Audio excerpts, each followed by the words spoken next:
Hi guys, ladies and gentlemen, boys and girls. Welcome to Cricket and much more. मंडळी कालचं eliminator झाली. एलिमिनेटरमधून Gujarat eliminate झाले.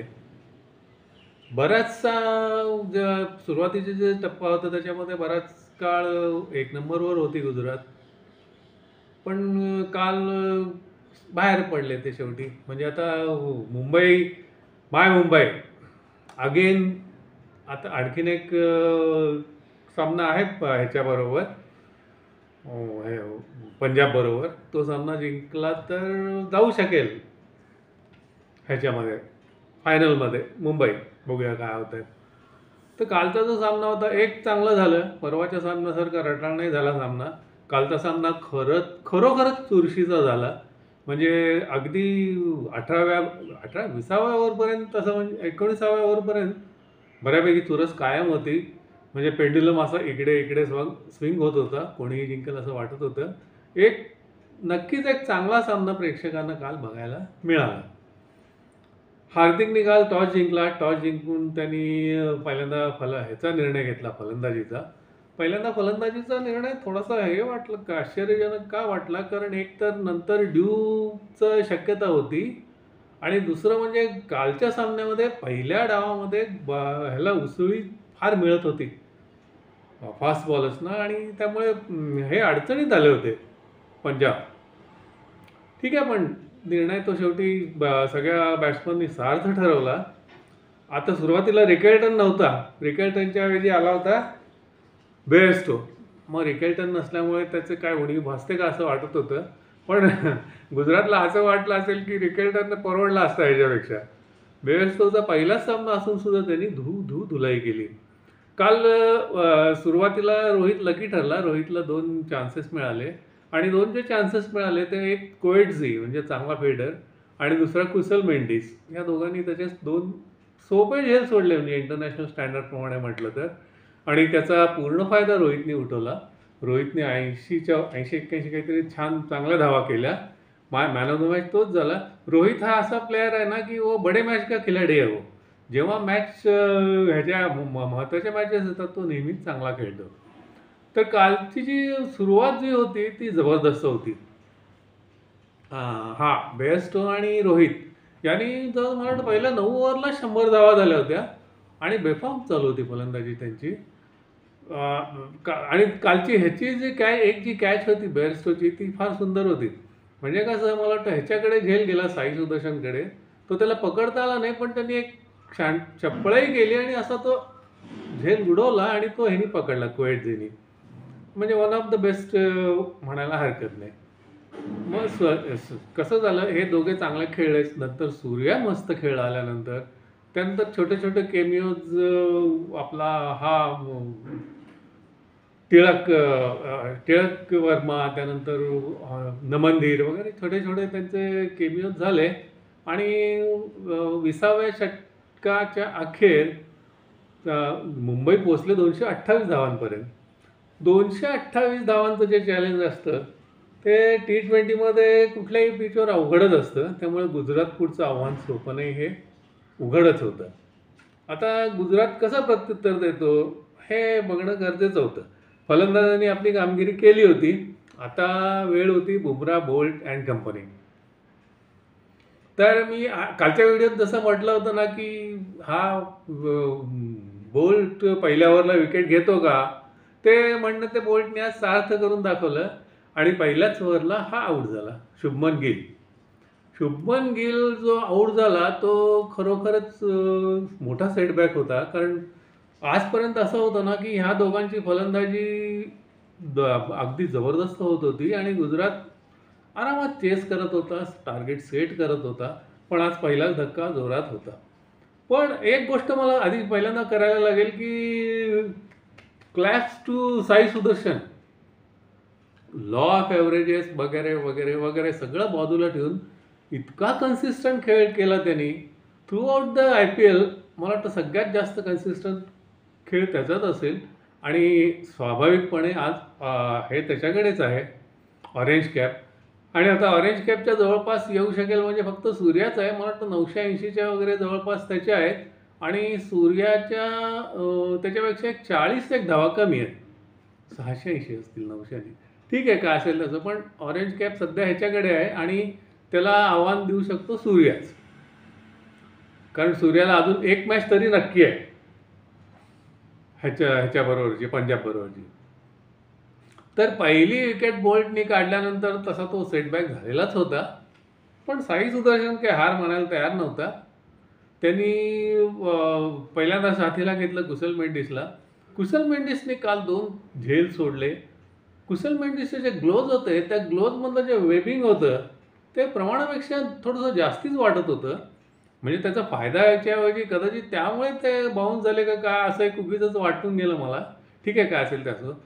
त्याला आता भरपाई करायची होती बॅटिंगमध्ये, पण तो एक 2-3 हे सुंदर मारले फटके त्यांनी, पण तो काही जास्त काही करू शकला नाही 20 धावाकडून, तोही बाद झाला. त्यानंतर आला वॉशिंग्टन सुंदर. वॉशिंग्टन सुंदर हा खरोखरच अगदी उपयुक्त खेळाडू आहे. काल त्यांनी त्याचं म्हणजे ऑलराऊंडर जे ॲबिलिटीज आहेत त्या दाखवून दिल्या. वॉशिंग्टन सुंदर आणि साई सुदर्शन जेव्हा मैदानावर होते, तेव्हा एक वेळ अशी आली होती की आता ह्याच्या मुंबईच्या हातातून हा सामना 228 धावा असून सुद्धा जातो की काय, इतकी सुंदर पार्टनरशिप झाली त्यांची. पण आता नेहमीप्रमाणे असं झालं ना, ह्यांची जेव्हा भागीदारी चालू होती तेव्हा मदतीला नेहमीप्रमाणे धावून आला बुमरा. ह्यांची पार्टनरशिप जेव्हा हाताबाहेर जाते असं वाटलं, तेव्हा हार्दिक पांड्याला बुमराच्या हातात चेंडू सोपवावा लागला आणि बुमराहनी ह्याला जो यॉर्कर टाकला वॉशिंग्टन सुंदरला, तो टिपिकल बुमरा आणि अप्रतिम यॉर्कर होता. त्या यॉर्करवर हे बॅट खाली ह्याच्या उद्ध्वस्त झाल्या होत्या वॉशिंग्टन सुंदरच्या यष्ट्या. त्या धडपडीत तो कोल्याक झाला, पडला सुद्धा. पण ती टिपिकल बुमराची विकेट होती. तिथे मॅच थोडीशी मुंबईच्या म्हणजे बॉडी लँग्वेज जी मुंबईची तेव्हा हळूहळू जरा थोडीशी डाऊन होत होती. ती बुमराच्या विकेटनी पुन्हा थोडीशी जरा हायसं वाटलं असेल मुंबईला. हा बॉडी लँग्वेजवरून दुसरं एक असं माझ्या काल लक्षात आलं की जेव्हा तुफान फटकेबाजी चालू होती रोहितची आणि बेअरस्टोची, तेव्हा आपला जो टेस्ट कॅप्टन आहे शुभमन, त्याची बॉडी लँग्वेज काही चांगली वाटत नव्हती. जेव्हा चिप्स आर डाऊन अशी जेव्हा परिस्थिती असते ना, तेव्हा कॅप्टनची बॉडी लँग्वेज ही नेहमीच चांगली पाहिजे, तरच तो सगळ्या खेळाडूंना व्यवस्थित हँडल करू शकतो. काल हे एक आपलं सहज लक्षात आलं. तर मग बुमराने जेव्हा विकेट काढली तेव्हा मुंबई पुन्हा सामन्यात आले होते. त्यानंतर पहिलाच सामना खेळणारा ग्लिसन 16व्या ओव्हरला त्याचा जो एक चेंडू होता, यॉर्कर टाकायचा त्यांनी प्रयत्न केला. परफेक्ट यॉर्कर झाला नाही, लो फुलटॉस झाला. त्या लो फुलटॉसवर स्कूप मारण्याच्या नादात लेगला हा साई सुदर्शन चकला. मला वाटतं तो पहिलाच बॉल हे झाला असेल आणि मिडल ऑफ स्टंपवरचा जो चेंडू होता तो त्याचा त्रिफळा उद्ध्वस्त करून गेला. तिथे मात्र सामना पूर्णपणे मुंबईच्या बाजूने झुकला असं म्हणायला हरकत नाही. त्याच वेळेला पुन्हा असं झालं ना की ह्या दोघांच्या बरोबर अश्विनी कुमारने साथ खूप चांगली दिली. त्यानंतर आला रुदरफोर्ड. त्यांनी थोडे फटके मारून जरा अंतर कमी व्हायला लागलं चेंडू आणि ह्याच्यामधलं धावा. मग नेहमीप्रमाणे हार्दिकला पुन्हा आठवला बुमरा.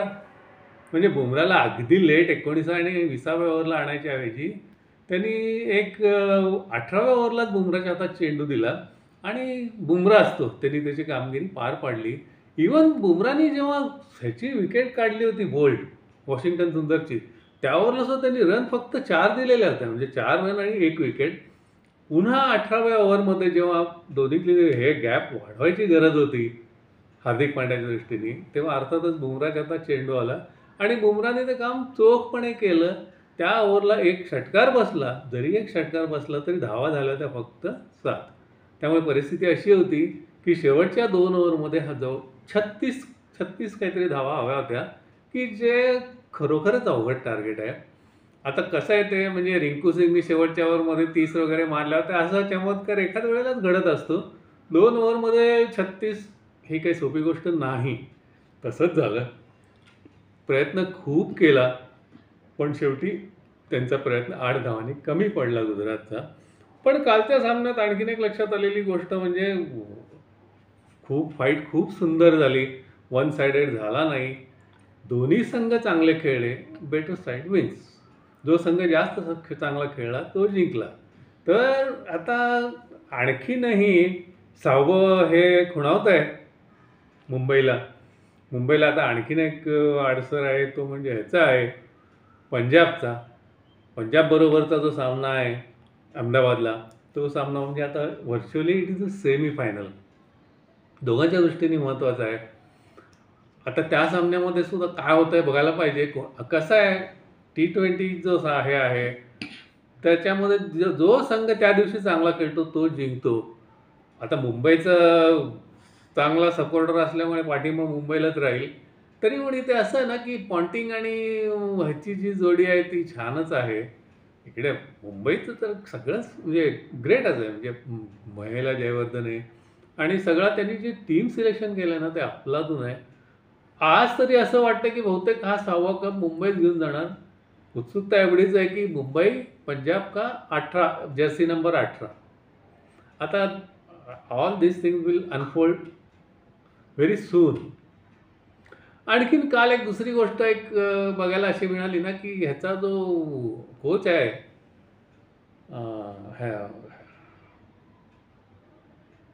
आशिष नेहरा. आशिष नेहरा खरं तर क्रिकेट कोचच्या ऐवजी फुटबॉल कोचच वाटतो. तो म्हणजे अगदी बाउंड्री लाईनला येऊन इतका इन्व्हॉल्व झालेला असतो, अशा सजेशन्स देत असतो. तर सांगायचा मुद्दा असा की काल हे जेव्हा हारायला लागले तेव्हा आशिष नेहराचा मुलगा आणि त्याची छोटी मुलगी ते जेव्हा अक्षरशः ते बिचारे पडद्यावरती दे वर क्राईंग, ते थोडंसं बघताना फील झालं. तर it is game, somebody is going to win, somebody is going to lose. तर मंडळी IPL आता दिमागदारपणे चाललेला आहे, संपत आलेला आहे. आता राहिलेले आहेत 2च सामने. एक म्हणजे आता सेमीफायनलच म्हणायला लागेल आणि त्यानंतरची अहमदाबादला होणारी फायनल. तर तुमच्यासोबत मी असणारच आहे. कसं उलगडत जातं IPL बघूया. माझं चॅनल आवडत असेल तर लाईक करा, सबस्क्राईब करा, शेअर करा. बरं तर मग भेटूया पुन्हा. Till then bye.